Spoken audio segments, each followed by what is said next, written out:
मानू खां ने रिपोर्ट दी है कि मैं मेरे प्लॉट में चेजा चला रखा था। उस टाइम अरशद वगैरह आए और उन्होंने फायरिंग कर दी। सर 2 फायरिंग की घटना लगभग सामने आई है। दूसरी घटना जो हुई है वो मांगीलाल एक अग्रवाल बनिया है, उनके मकान के आगे पेड़ियों में फायर करना बताया गया है।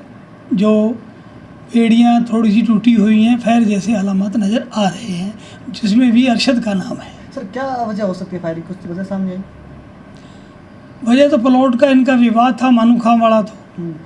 और जो मांगीलाल है उसने कहा जी मेरे से 5 लाख रुपया मांगा गया था, मैंने दिए नहीं। इस बात को लेकर उन्होंने फायरिंग की। सर अरशद का बैकग्राउंड की बात करें, किस प्रकार का बैकग्राउंड, पहले भी मामले दर्ज होते हैं? इस प्रकार का मामला पहली बार दर्ज हुआ है। और जो अरशद है ये क्रिमिनल है, इसको अभी 3-4 महीने पहले एचएस बनाया है। इसको हमने गिरफ्तार करके पाबंद भी करवाया गया है, इस पे निगरानी भी चल रही थी। लेकिन आपराधिक प्रवृत्ति का है ये, इसमें कोई दो राय नहीं है। Thank you. था वो करीब 8:30 बजे कौन आया था? अरशद, और उसने मेरे को बाहर बुला के उसने बोला कि फ़ोन बंद क्यों कर रखा है। मेरे को मेरी मर्जी है भाई, फ़ोन तो बंद कर लियो जो, तो पैसे तो देने पड़ेंगे मेरे को, मेरे पास एक को नहीं तो 2 गोली निकाल दे मेरा, 100 रुपये कौन दूँगा। तो बाद में वो आपके टी-शर्ट के नीचे से पिस्तौल निकाली है, एक ज़मीन पर फायर करो, एक मेरे पाँव के पास में फायर करो, जिसको मेरी पेड़ी में लागियो बेटा, सीढ़ी में।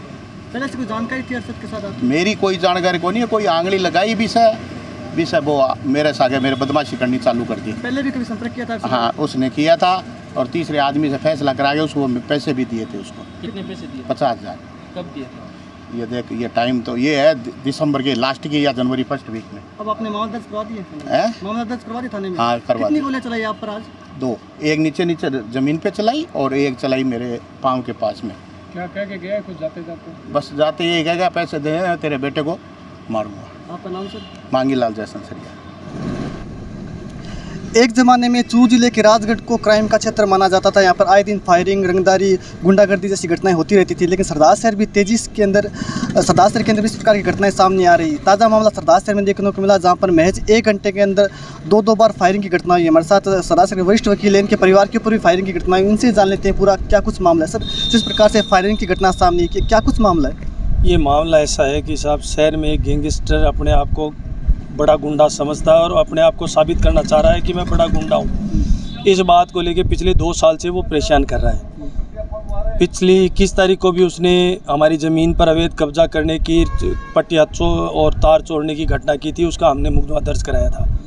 उसका पिता है, वो कहता है कि मेरे बेटे को या तो 10 लाख रुपये दे दो और या एक प्लॉट दे दो। जब हमने मना कर दिया तो उसने कहा कि आप लोगों को देख लेंगे। आज सुबह मेरे ताऊ जी और बड़े उनके लड़के वो मौके पे गए हुए थे और वहाँ उनको वो 4 जने आए, 2 तो उसके परिवार के थे और एक कोई अन्य व्यक्ति था अनजान, उसके साथ आए और आके और मौके पे उन्होंने फायरिंग कर जान से मारने की कोशिश की।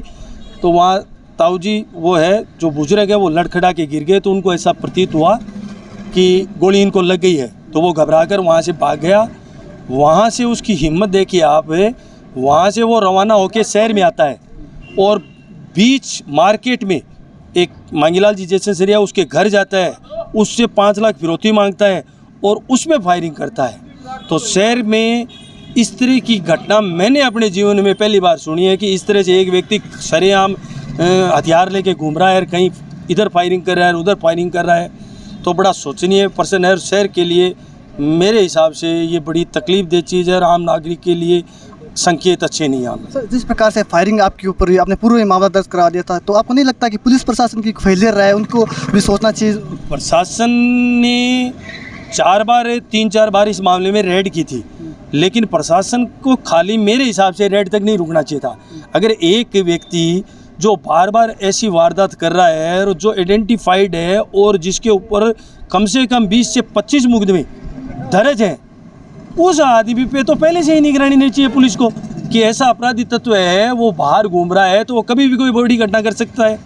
तो पुलिस का फेलियर मैं इस मामले में मानता हूँ कि अपराधियों पे कोई अंकुश नहीं है, उन पे कोई पुलिस की दृष्टि नहीं है, इस वजह से ये सारे अपराध शहर में फैल रहे हैं। आपके तो ताऊजी आप बता रहे हो फायरिंग हुई, कितनी गोलियां उनकी चलाई गई? और एक फायरिंग की थी उसने, एक फायरिंग की थी। उस फायरिंग में उसको ऐसा लगा कि क्योंकि वो जो बुजुर्ग है 77 साल के, तो वो लड़खड़ा के गिर गए, तो उसको ऐसा लगा कि वो जो फायरिंग है वो उनको लगी है, तो वो तुरंत वहाँ से भाग गया। उसके मांगलाल जी घर आया, उनके ऊपर फायरिंग की? हाँ, उनके उस ऊपर दो फायरिंग की, एक हवा में फायरिंग की, दूसरी फायरिंग की तो वो बच गए और उसके गेट की सीढ़ियों पे लगी, वो निशान वहाँ पड़े। मांगलाल से आपकी बात हुई थी क्या? बिल्कुल, मेरी खुद से अभी यहाँ थाने में मैं उनसे मिला था और यहाँ से उनसे बात हुई थी, वो भी अपना मुकदमा दर्ज कराने हैं, तो मैंने उनसे सारी घटना जानकारी। उनके ऊपर क्यों फायरिंग की? उन पे 5 आज से करीब उन्होंने बताया था कि 10 तारीख को उसने व्हाट्सअप कॉल किया।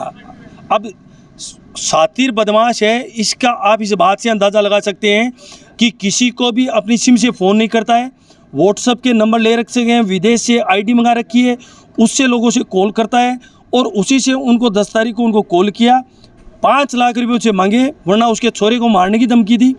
और जब उसने कहा, उसने बेचारे ने मोबाइल बंद कर लिया, तो आज सुबह घर जाके उसको घर का दरवाज़ा खटखटा के उसको नीचे बुलाए और बुलाने के बाद उससे 5 लाख फिरौती मांगी। और जब उसने कहा कि भी मैं पैसे नहीं दूंगा, तो उस पर जान से मारने की नीयत से उस पर फायरिंग की।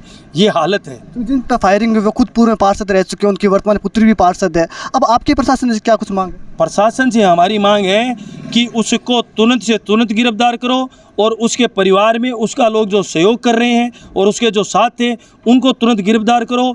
और शहर में ऐसा मैसेज जाना चाहिए जिसे लोग ये पुलिस पे विश्वास कर सके कि हम शांति से जी सकते हैं। अगर इस तरह से एक व्यक्ति किसी के ऊपर फायरिंग कर रहा है तो शहर के आम व्यक्ति और इज्जतदार व्यक्ति के लिए जीना दूभर है और डर के माहौल में है। तो निश्चित रूप से कहीं ना कहीं सरदार शहर के अंदर फिर से फायरिंग हुई है और ये सोचने वाली बात है। पुलिस को जल्द से जल्द इस प्रकरण में कार्रवाई करनी चाहिए।